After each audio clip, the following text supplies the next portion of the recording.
नमस्कार दोस्तों, स्वागत है आप सभी का हमारे यूट्यूब चैनल पर। दोस्तों, इस चैनल पर सभी कम्पिटिटिव एग्जाम के प्रैक्टिस सेट कराए जाते हैं। ये चैनल आपका प्रैक्टिस सेट के लिए बनाया गया है और आगामी परीक्षा अगर लेखपाल की तैयारी करना चाहते हैं या यूपी पीसीएस की तैयारी करना चाहते हैं, एआरओ मंडी परिषद सभी के प्रैक्टिस सेट यहाँ पर बेहतरीन आपके बुक्स के साथ आपके कराए जाते हैं। तो अगर आप चाहते हैं हमारे चैनल से जुड़ना तो जुड़ सकते हैं। तो आइए यहाँ पर देखते हैं, क्योंकि इलाहाबाद हाई कोर्ट का या ग्रुप सी और ग्रुप डी का आपका टेस्ट पेपर है जो कि सामान्य अध्ययन का है, काफ़ी महत्वपूर्ण है। संभवतः है कि ऐसे ही क्वेश्चन आपके एग्जाम में लेवल आपका यही होगा। तो यहाँ पर आपका पहला क्वेश्चन है आंग सान सू, ठीक है, आंग सान सू की एक लोकतंत्र उन्मुख अभियान चलाने वाली निम्नलिखित में से किस देश से है। ठीक है, आंग सान सू एक लोकतंत्र उन्मुख अभियान चलाने वाली निम्नलिखित में से किस देश से है। आपका सही जवाब यहाँ पर क्या हो जाएगा, तो सेकेंड नंबर, अर्थात ये म्यांमार से संबंधित है। ठीक है, तो आंग सान सू म्यांमार की एक सामाजिक लोकतांत्रिक राजनेता, राजनीतिक और म्यांमार की नेशनल लीग फॉर डेमोक्रेसी की अध्यक्ष हैं। वह 20 जुलाई 1989 से 13 नवंबर 2010 तक को अपनी रिहाई होने तक म्यांमार स्थित अपने घर में नज़रबंद रही थी। ठीक है, इसलिए आपका ये जान पहचान के मतलब कि क्वेश्चन आपका काफ़ी महत्वपूर्ण है। अगला क्वेश्चन आपका दिया है कि दिल्ली के किस सुल्तान ने कीमत नियंत्रण और राशन व्यवस्था आरंभ की थी, अर्थात मूल्य नियंत्रण किसने किया था। देखो, हमने हिस्ट्री देव जी के ट्रिक चैनल अपने में, जो कि हमारा दूसरा चैनल है देव जी के ट्रिक चैनल, तो वहाँ पर आपको हिस्ट्री विद कह सकते हैं कि पीसीएस लेवल की आपकी पढ़ाई जा रही है बोर्ड के माध्यम से, तो आप वहाँ पर पढ़ सकते हैं। आपको हर एक वो पॉइंट हिस्ट्री का मिल जाएगा जो आपको बड़ा अजीब और नया लगता है। ठीक है, तो आइए यहाँ पर देखते हैं। आपका दिया है कि मूल्य नियंत्रण किसने लागू किया था। आपका सही जवाब यहाँ पर हो जाएगा सी नंबर, अर्थात अलाउद्दीन खिलजी। ठीक है, अलाउद्दीन खिलजी। तो अलाउद्दीन खिलजी की बात करें तो 1200 में 1296 में, ठीक है, 1296 ईस्वी से 1316 तक ईस्वी तक इनका क्या था, शासन था। ठीक है, दिल्ली पर शासन करने वाले थे जो कि कह सकते हैं कि अलाउद्दीन खिलजी। ठीक है, और इन्होंने बाजार नियंत्रण प्रणाली नीति लागू की थी, जिसके अंतर्गत उसने अनाज से लेकर कपड़े, दासों इत्यादि पशुओं आदि कीमतें निर्धारित की थी। ठीक है, मतलब कई प्रकार की इन्होंने टैक्स लगा दिया था अलाउद्दीन खिलजी ने। ठीक है, चलो अगला है, एक कार की छत से एक प्लम्ब बाब लटक रहा है। यदि कार ए त्वरण से चल रही है तो ऊर्ध्व डोरी द्वारा बनने वाला कोड क्या होगा। तो भाई कौन सा कोड होगा। आपका सही जवाब यहाँ पर हो जाएगा बी नंबर, अर्थात tan इनवर्स ए बटे जी। ठीक है, tan इनवर्स ए बटे जी बनेगा आपका इस प्रकार से। ठीक है, अर्थात मतलब कि अगर देखा जाए कि किस प्रकार से कह रहा है, तो ये आपका एक मान लीजिए बैठे हैं और यहाँ पर आपका कोई एंगल गया है। ठीक है, और इसके बीच में आपका सामने से जाएगा क्या, टी साइन थीटा हो जाता है। ठीक है, ये टी कास थीटा होता है आपका इधर वाला, तो यहाँ पर इसकी बात कर रहा है। ठीक है, इसकी बात करती है, हो जाएगा tan इनवर्स ए बटे आपका जी हो जाएगा। ठीक है, चलो अगला है कि स्वपरागण से क्या हानि होती है। स्वपरागण से क्या हानि होती है। आपका सही जवाब यहाँ पर हो जाएगा 4 नंबर। देखते हैं आपका क्या दिया गया है, बीजों की संख्या कम होती है। ठीक है, बीजों की संख्या आपकी क्या होती है, कम होती है। तो स्वपरागण से क्या होता है, बीजों की संख्या आपकी क्या होती है, कम होती है। चलिए अगला क्वेश्चन आपका जो बहुत ही महत्वपूर्ण क्वेश्चन आपका कह सकते हैं कि हर एक एग्जाम में इस बार 2018 में पूछा गया है कि दूसरा ओजोन छिद्र कहाँ देखा गया। दूसरा ओजोन छिद्र कहाँ पर देखा गया। आपका सही जवाब यहाँ पर हो जाएगा सी नंबर, अर्थात अंटार्कटिका में देखा गया। ठीक है, अंटार्कटिका के ऊपर ओजोन परत में पाया गया दूसरा ओजोन छिद्र ओजोन परत की क्षीणता का प्रमुख कारण है और इसकी खोज सर्वप्रथम कब हुई थी, तो 1980 में की गई थी। 2 अक्टूबर 2015 को ओजोन छिद्र का आकार बढ़कर उसकी उत्तरी अमेरिका के क्षेत्रफल से बड़ा हो गया है, अर्थात कि उत्तरी अमेरिका के क्षेत्रफल से बड़ा हो गया है। ठीक है, ओजोन होल का जो साहित्यिक अर्थ छिद्र नहीं बल्कि इस विशिष्ट शब्द का प्रयोग उस क्षेत्र के लिए किया जाता है जहां ओजोन की सांद्रता अर्थात 220 डॉप्सन यूनिट की ऐतिहासिक अवसीमा से कम है। मतलब कि बहुत बड़ा होल हो चुका है, इसी कारण तो ये आपका परीक्षा में महत्वपूर्ण हो चुका है। ठीक है, चलो अगला देख लेते हैं। महासागर सतह पर नितल या खाई को क्या कहा जाता है। जो महासागर होती है तो उसकी खाई को क्या कहा जाता है। आपका सही जवाब यहाँ पर हो जाएगा जो कि दूसरा अर्थात रिज, क्या बोलते हैं उसे, रिज बोलते हैं। ठीक है, इसे हिंदी में समझिए कि भूविज्ञान में द्रोणिका से तात्पर्य एक रेखीय गर्त से है, रेखीय गर्त से है जो कि एक निश्चित दूरी के बाद एक दिशा में विस्तृत हो जाती है। यह खाई की तुलना में कम दो होती है। द्रोणिका एक संकीर्ण द्रोणी या भौगोलिक दरार कह सकते हैं, क्या होता है, दरार कह सकते हैं। ठीक है, इस कारण आपका यहाँ पर 56 का आपका जो सही है बी नंबर हो जाएगा, रिज या द्रोण। अगला क्वेश्चन कह रहा है सरकार की अध्यक्षीय प्रणाली में राष्ट्रपति क्या होता है। राष्ट्रपति क्या होता है, आपका सही जवाब यहाँ पर क्या हो जाएगा, सेकंड नंबर, अर्थात राज्य का अध्यक्ष और सरकार का अध्यक्ष। ठीक है, दोनों जगह का होता है, राज्य का अध्यक्ष और सरकार का अध्यक्ष। ठीक है, यहाँ पर आपका सही जवाब होगा बी नंबर, 57 का बी नंबर। ठीक है, क्यों, क्योंकि अध्यक्षीय प्रणाली सरकार की वह प्रणाली है जिसमें राष्ट्रपति राष्ट्र का अध्यक्ष होता है और कार्यपालिका का नेतृत्व भी करता है, जो विधानसभा से अलग होती है। ठीक है, अच्छा अगला है क्वेश्चन कह रहा है सुश्री फ्लोरेंस नाइटिंगेल किस युद्ध से संबंधित हैं। आपने बहुत ही बार नाम सुना होगा नाइटिंगेल का, तो ये हमारी कौन है, तो ये आपका होगा कौन से युद्ध से संबंधित है। तो फर्स्ट नंबर देखिए यहाँ पर आपका दिया है क्रीमियन युद्ध। ठीक है, क्या दिया है, क्रीमियन युद्ध।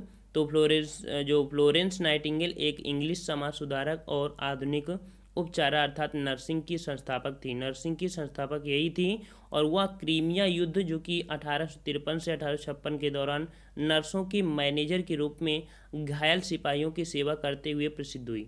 अपने विशिष्ट सेवा और कार्यों की रात में घायल सिपाहियों की देखभाल के लिए कई चक्कर लगाने के कारण वह the lady with the lamp के नाम से जानी जाती थी। ठीक है, तो रेख देख के कारण ये the lady with the lamp के नाम से किन्हें जानते थे, यहाँ पर फ्लोरेंस नाइटिंगेल के नाम से। ठीक है, चलिए अगला है कार्टेल किसका एक भाग है। कई बार ये क्वेश्चन आपका पूछा गया है, कार्टेल, तो कार्टेल किसका एक भाग है। सही जवाब आपको होगा 4 नंबर, अर्थात अल्प अधिकार। ठीक है, क्या होता है, अल्प अधिकार, यह अर्थशास्त्र की लैंग्वेज है। ठीक है, जो कीमतों को नियंत्रित करने या बाजार में किसी नए प्रतियोगी को प्रवेश करने में रोकने के लिए नए फर्मों के मध्य किया जाए एक समझौता होता है।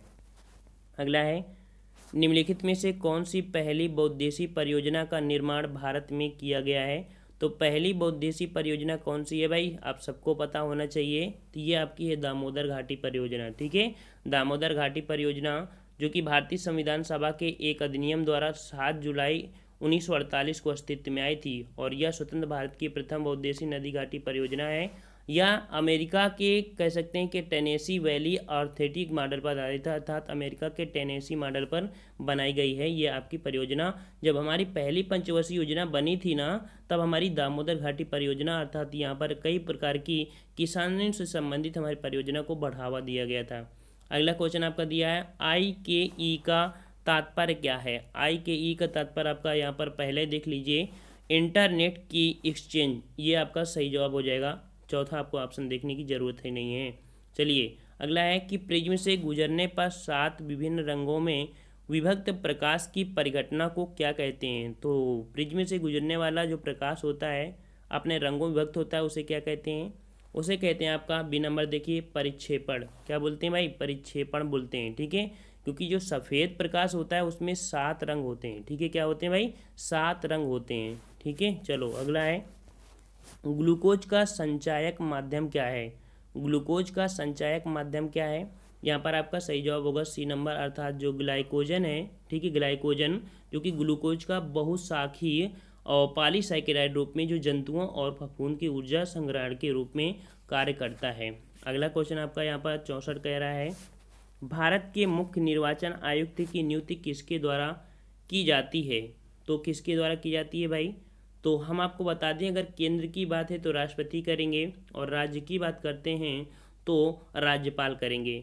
तो मुख्य निर्वाचन आयुक्त तो आपका केंद्र में होते हैं। ठीक है, मुख्य निर्वाचन आपके कहाँ पर, केंद्र की बात कर रहा है, तो यहाँ पर आपका सी नंबर सही होगा, अर्थात यहाँ पर राष्ट्रपति हो जाएंगे। ठीक है, राष्ट्रपति, और जो मुख्य निर्वाचन आयुक्त की नियुक्ति करता है और सबसे वरिष्ठ चुनाव आयुक्त को ही मुख्य चुनाव आयुक्त के रूप में नियुक्त किया जाता है। अगला क्वेश्चन है बाजार बागवानी किस श्रेणी में आती है। बाजार बागवानी किस श्रेणी में आती है? आपका सही जवाब यहाँ पर होगा बी नंबर, अर्थात जो उद्यान कृषि के अंतर्गत आता है। ठीक है, उद्यान कृषि के अंतर्गत आता है। चलिए अगला देख लेते हैं।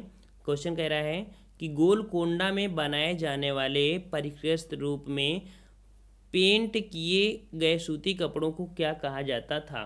ठीक है, तो पेंट किए गए जो हमारे सूती कपड़े थे उनको क्या कहते थे भाई? उनको क्या कहते थे? उनको कहते थे यहाँ पर कलम, जो डी नंबर देखिए, कलमकारी। क्या क्या बोलते थे उन्हें? कलमकारी कहते थे। ठीक है, गोलकुंडा की जो प्रसिद्ध कलमकारी हाथ से बने हुए चित्र या सूती कपड़े के एक भाग पर मुद्रित चित्र का एक प्रकार है। ठीक है, अच्छा अगला क्वेश्चन आपका है, विश्व में तंबाकू रहित दिवस कब मनाया जाता है? ये आपको कमेंट करके बताना है भाई। बहुत बार क्वेश्चन आपका जो पूछा जाता है, आपसे कमेंट जरूर करा लेते हैं। तो यहाँ पर जो तंबाकू रहित दिवस है कब मनाते हैं, आपको कमेंट करके बताना है। अगला आपका यहाँ पर दिया है जो कि आपका यहाँ पर कोण थीटा के ढाल के आनत समतल पर रखा एक ब्लॉक एक समान गति से नीचे की ओर सरकता है और गतिज घर्षण का गुणांक किसके बराबर होगा? ठीक है, तो किसके बराबर होगा भाई? ये आपका यहाँ पर बी नंबर देखिए, कास थीटा के हो जाएगा। ठीक है, किसके हो जाएगा? कास थीटा के। घर्षण के गुणांक के जो सामान्य बल पर लगने वाले घर्षण बल के अनुपात के रूप में परिभाषित किया जाता है। ठीक है, तो म्यू बराबर F/N हो जाता है। ठीक है, चलो अगला है, निम्नलिखित में से कौन सी विचारधारा का उद्देश्य राजनीति का आध्यात्मिकरण है? तो भैया ये हमारा क्या हो जाएगा? जो राजनीतिक आध्यात्मिकरण है तो यहाँ पर है जो कि सर्वोदय। देखो बार बार क्वेश्चन सर्वोदय से मिल रहा होगा, आप अगर प्रैक्टिस सेट लगा रहे होंगे। ठीक है, तो ये सर्वोदय से संबंधित है, आप नेट में डालिएगा और सर्वोदय संबंधित कई जानकारी आपको मिल जाएंगी सर्वोदय। ठीक है, चलो 72 क्वेश्चन कह रहा है कि सतह पर आपतित प्रकाश की तीव्रता बढ़ने से प्रकाश विद्युत धारा क्या होती है भाई? तो प्रकाश विद्युत धारा क्या होती है? तो यहाँ पर प्रकाश विद्युत धारा आपकी क्या हो जाती है? बढ़ जाती है। ठीक है, बढ़ जाती है। चलो अगला क्वेश्चन आपका दिया है कि स्पर्शानुवर्तन किसके प्रतिपादक की अभिक्रिया है? तो स्पर्शानुवर्तन किसके प्रतिपादक की अभिक्रिया है? तो ये आपकी अभिक्रिया है जो कि संपर्क है। ठीक है, संपर्क, यहाँ पर ए नंबर आपका सही किया गया है, संपर्क। ठीक है, ये होता क्या है इसको समझ लीजिए। तो स्पर्शानुवर्तन अर्थात झुकाव की दिशात्मक वृद्धि है जो उद्दीपन के संपर्क में आने की प्रतिक्रिया में उत्पन्न होती है।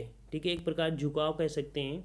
अगला है कि भारतीय संविधान का अनुच्छेद 23 और 24 किस संबंध में है?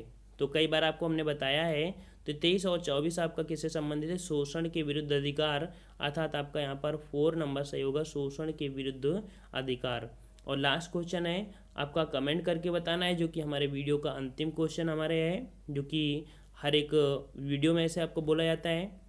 तो यहाँ पर आपका दिया गया है, मराठा शासक शिवाजी ने अपने राज्य का शासन जिस मंत्रिपरिषद की सहायता के लिए करते थे उसे क्या कहते था? तो जो कि शिवाजी के हमारे मंत्रिपरिषद थे उन्हें क्या कहा जाता था? आपको यहाँ पर दिया गया है, यहाँ पर अष्टदिग्गज, अष्टप्रधान, मंत्रिपरिषद, नवरत्न, तीन में से कोई एक कहा जाता था। आपको बताना है कि क्या कहते थे शिवाजी के जो कि उन्हें शासन चला रहे थे या उनकी मंत्रिपरिषद थी। ठीक है, चलिए तो इतने आपने पढ़ लिया है फ्रेंड्स। ठीक है, काफ़ी आपके टफ भी यहाँ पर क्वेश्चन मिले हैं, लेकिन अगर आप डी ग्रुप की कर रहे हैं तो आपको इतनी लेवल की तैयारी करके चलना ही चाहिए। लेकिन कोई कोई टेस्ट पेपर आपका थोड़ा सा टफ हो जाता है तो आपको घबराने की ज़रूरत नहीं है। अगर आपने 25 में यहाँ पर इस टेस्ट पेपर में 20 आपको आ रहे थे तो अच्छा खासा आपका स्कोर रहेगा आपके एग्जाम में। तो फ्रेंड्स हम लोग मिलते हैं नेक्स्ट वीडियो।